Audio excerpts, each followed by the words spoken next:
Hey, so what's up, guys? Just like last time, of course, I don't have a long intro, so let's get straight into it. My goal for this initial video is teach you guys my step-by-step framework in regards to how I would go by establishing business credit. Like I said in my previous video, establishing business credit does not just mean applying for a bunch of business credit cards. It starts off with simple things just as your business name, actually. Okay. So let's go over my step-by-step framework on how to actually build business credit. And the first step might be shocking to a lot of people because on YouTube University, people tell you things like, go to Zoom. What's the place called again? LegalZoom. Yeah, people tell you stuff like go to LegalZoom, get an LLC, and then do this, do this. My step-by-step framework is completely different. Okay. And the first step might even shock some of you people. But the first step initially is when it comes to building business credit. Voila, it is essentially going to be choosing the right business name. Okay. The reason why I say that is because a lot of times you might get a business name, you might just go to LegalZoom just like that and put the name in. LegalZoom is going to tell you, you can go to LegalZoom right now, put in Robert Consultations. It's going to tell you the business name is available. Even though it's not available, it's going to tell you it's available because mainly they just want you to actually establish the LLC at that point. They they want you to submit the payment because they essentially if you have to go think for it, you have to go think about a business name, then you probably never come back because people procrastinate a lot, people like wasting time and stuff like that.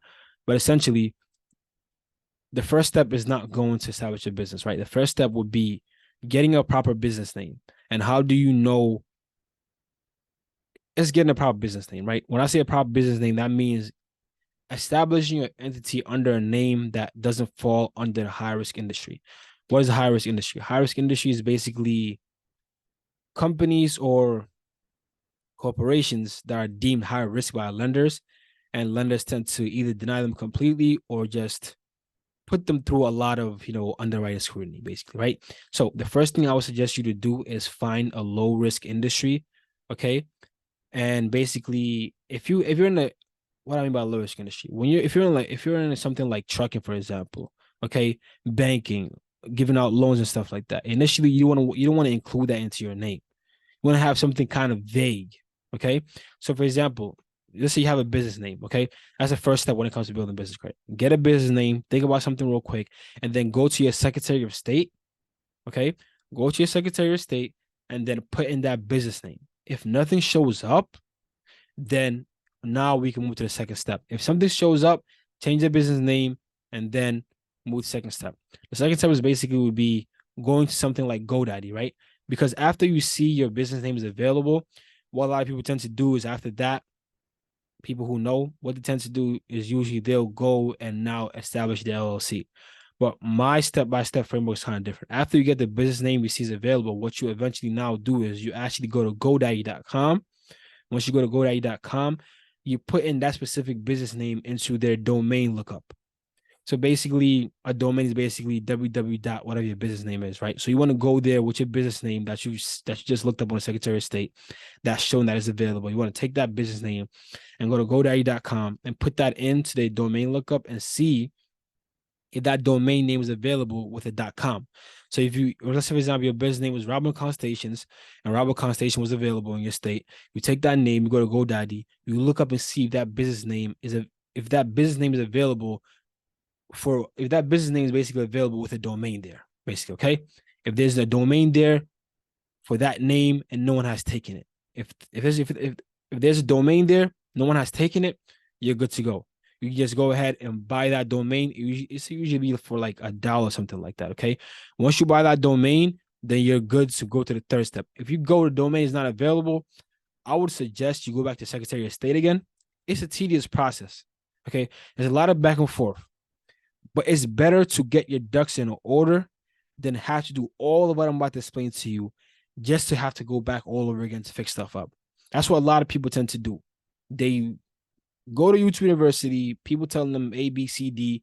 They listen to people, different people, they add it all together and they go do it. And now they're in a catastrophe. They got to go back. It's a bunch of wasted money and most importantly, time consuming that time you can't basically get back. Okay.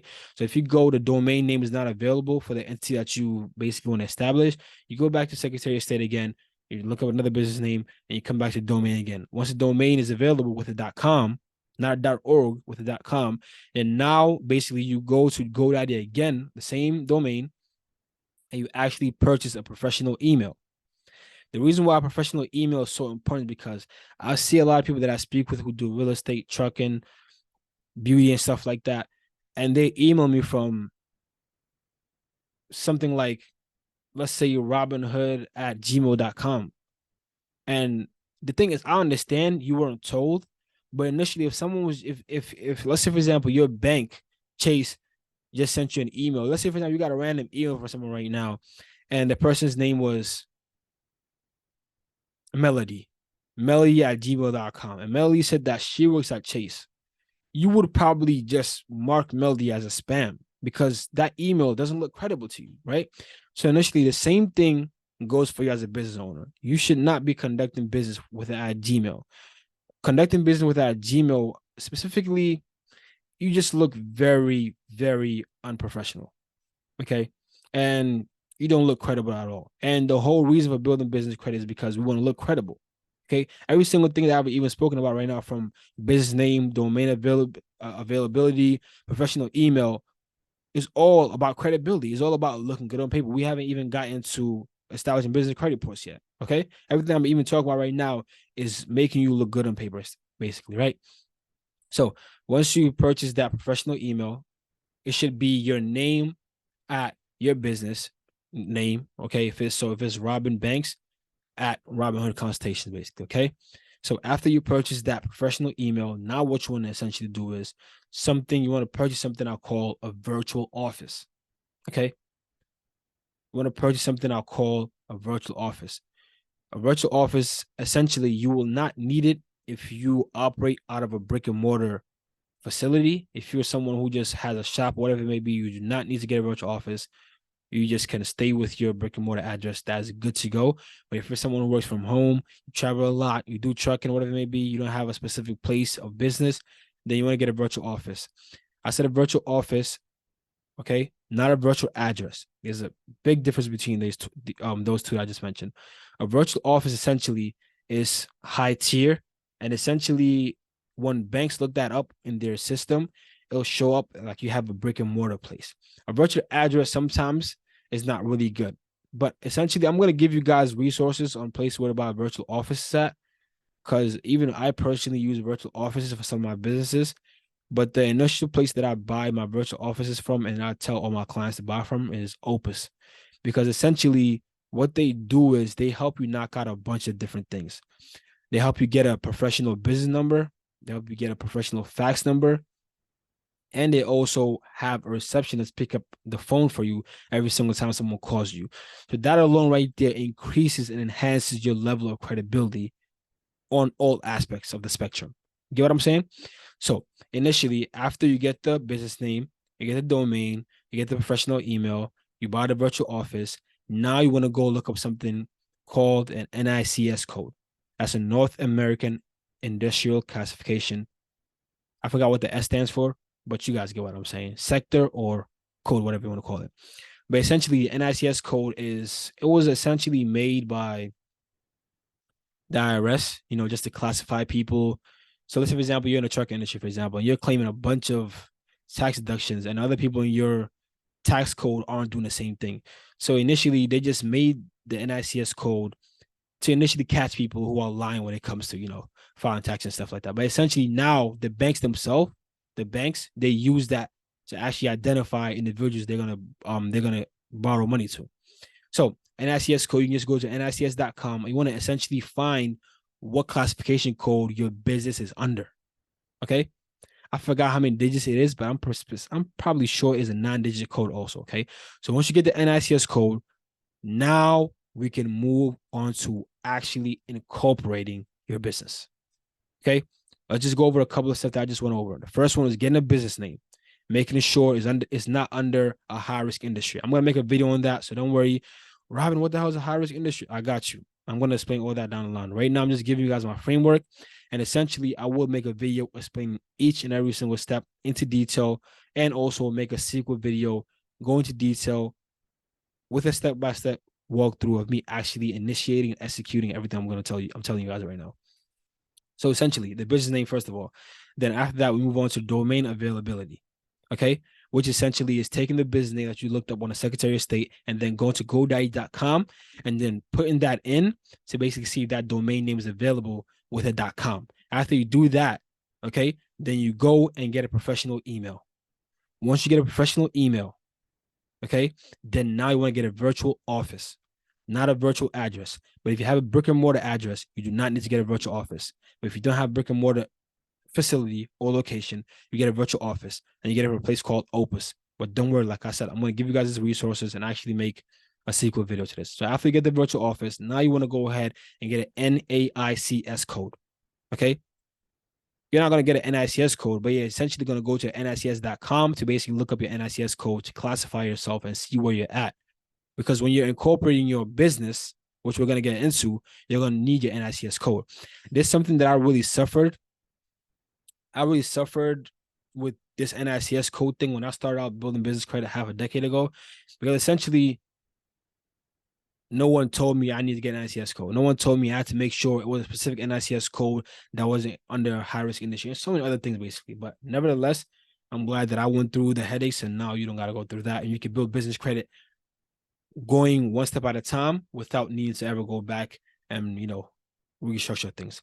But after you get the NICS code, now you want to go ahead and incorporate your entity. I prefer you get an LLC. Okay. Unless you got something different going on, I prefer you get an LLC. There's some times I might tell people get us, to file as a sole proprietor, essentially when it comes to certain funding or certain funding that we usually do, for example, like banks like BHG, for example. But nevertheless, at the beginning, just get an LLC. Okay.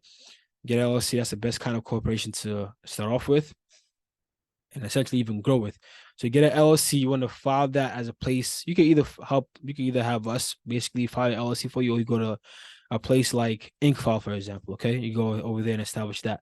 When you're establishing or incorporating your LLC, a lot of companies might tell you, hey, you could pay us to get your EIN, blah, blah. Your EIN is basically the 9-digit number that I told you guys in my previous video. It's basically like your social for your business, basically. But essentially, you can just go to irs.com and actually get your EIN completely free of charge. And it usually just takes 2 minutes. The application process is very fast and you get it on spot. It's really quick. So essentially, after you incorporate your business, you want to then get your EIN. Okay. After you get your EIN, I'm about to say EYN. After you get your EIN, which is a 9-digit number, right? One thing I want to mention here, you want to make sure once you're incorporating your business and once you're filing for your EIN or applying for your EIN, you want to make sure the business address you input when incorporating and filing or, getting your EIN, you want to make sure the business address, the business name, and everything is congruent. You want to make sure everything is congruent from the way your domain name is going to be set up. If it was Robinhood Consultations LLC, you want to make sure your business is Robinhood Consultations LLC. Okay, if your business address has a comma when you file with the Secretary of State, make sure it has a comma when you put it on your website. Because the thing is, a lot of these applications we're putting in through for business credit or whatever it may be, sometimes it goes through robots. And robots follow protocols. They don't know if you make a mistake. They just know the data that they were given to go based off of. So you want to make sure the information is put and it's concise and it's congruent across all boards. Okay. After you get your EIN though, you want to then now move into basically something called a 401 listing. A 401 listing is basically the yellow books of online. Okay. And basically the banks go on 401 to basically, scrape data to basically see who's there. So, back in the days and stuff like that, people used to go to yellow books, go through and find your number and call you and stuff like that. So essentially, 401 listing is basically the yellow books of online, like I just mentioned previously. And that's where the banks actually go to scrape information and see if you're there. Because one thing when it comes to building business credit that people need to understand is that the more findable you are online, the more presentable, the more you can be seen. If someone just puts in your name, they can see like 10 different links about your business. Yeah, like your chance of denial goes down. Okay. because we're in a day and age of technology, and you're telling banks that you want 100, 200, if you want millions of dollars and stuff like that, and you're telling them you're not online at all, it's just not going to work, you know? So you need to establish an online presence, either through 401 listen, mandatory, something like Google My Business, want to get something like Yelp and things like that. You just want to essentially make sure you're on all databases, as many databases as possible, basically, okay? Essentially, after that, after you put yourself in some databases, what you want to do now is basically get something called a DUNS number. A DUNS number, again, is essentially a 9-digit number, just like your social security number, just like your EIN number for your business. It is also a 9-digit number. But essentially, a DUNS number is something that's going to help you build business credit. Because without a DUNS number, you will not be able to build business credit. Even though you do have your EIN, which is completely cool, but essentially the DUNS number is what you're going to need, is one key component when it comes to building business credit, okay?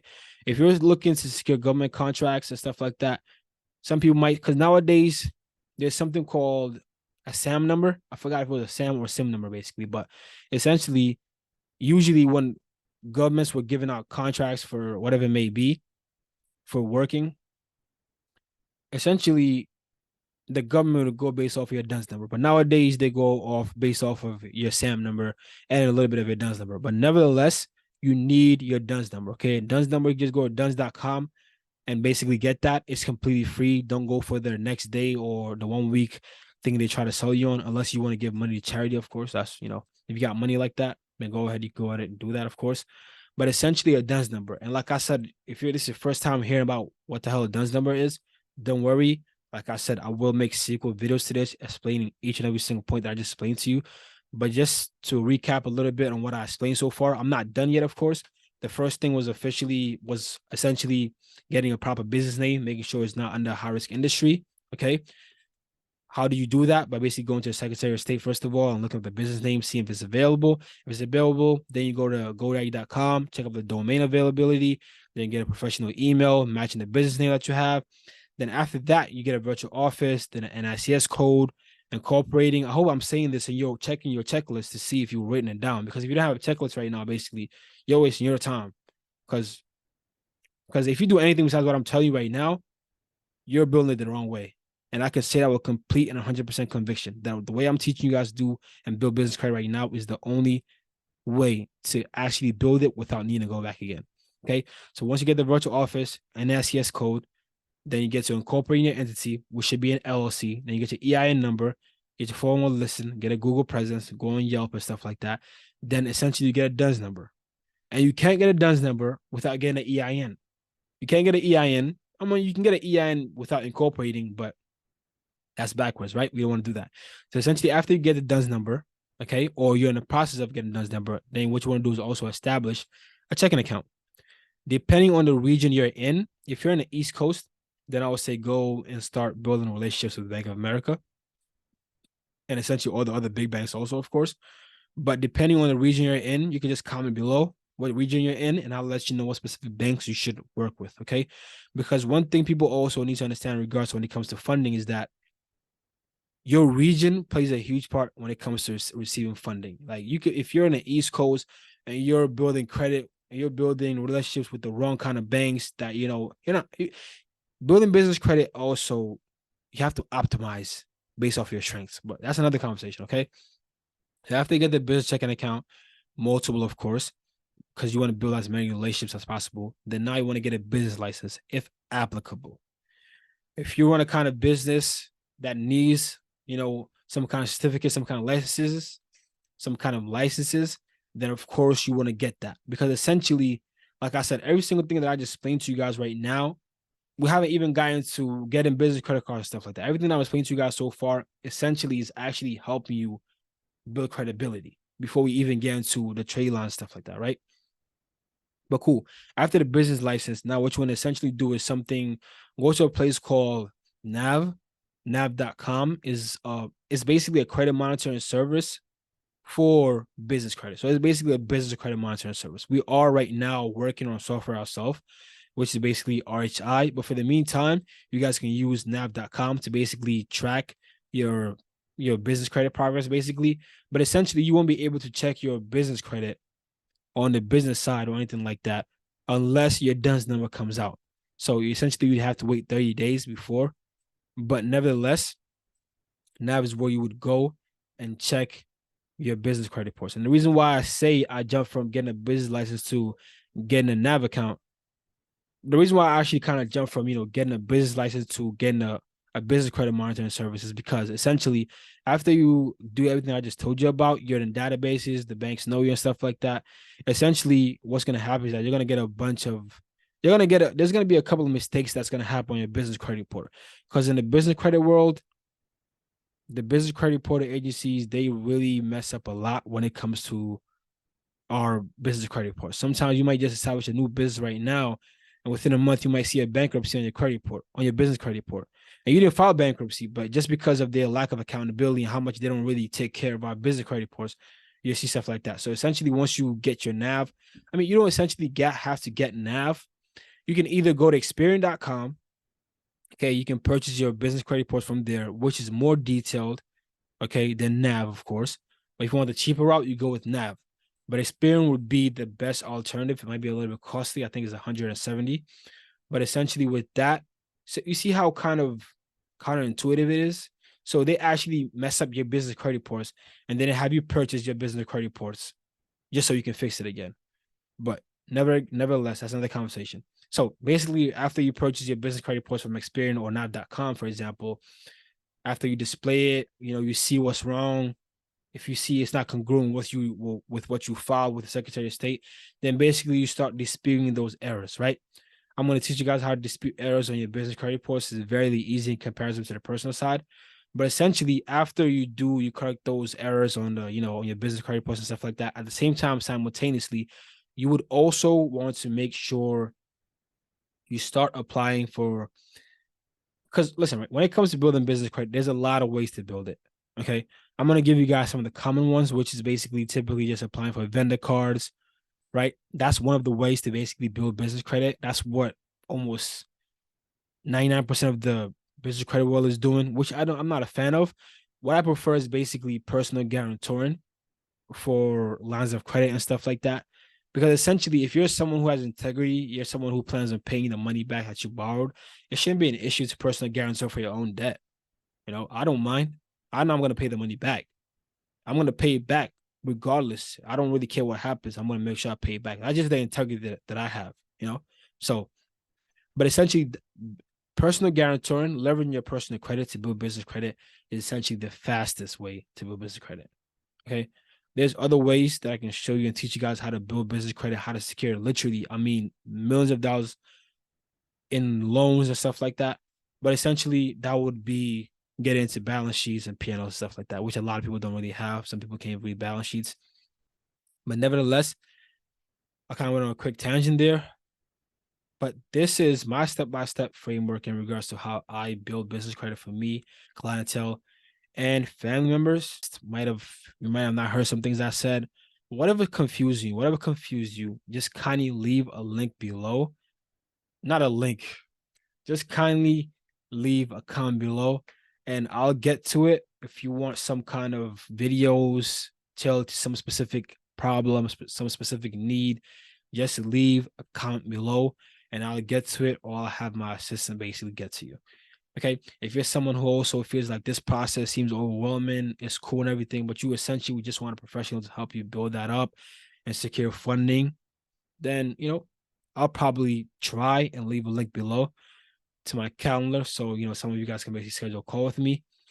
But essentially, if you're someone who's looking to at least, I say, secure a minimum of like 50 grand, then that link below would specifically be for you. 50 grand at a 0% interest when it comes to funding. But nevertheless, I think my throat is kind of getting tired. So, yeah. So see you guys in the next video, basically.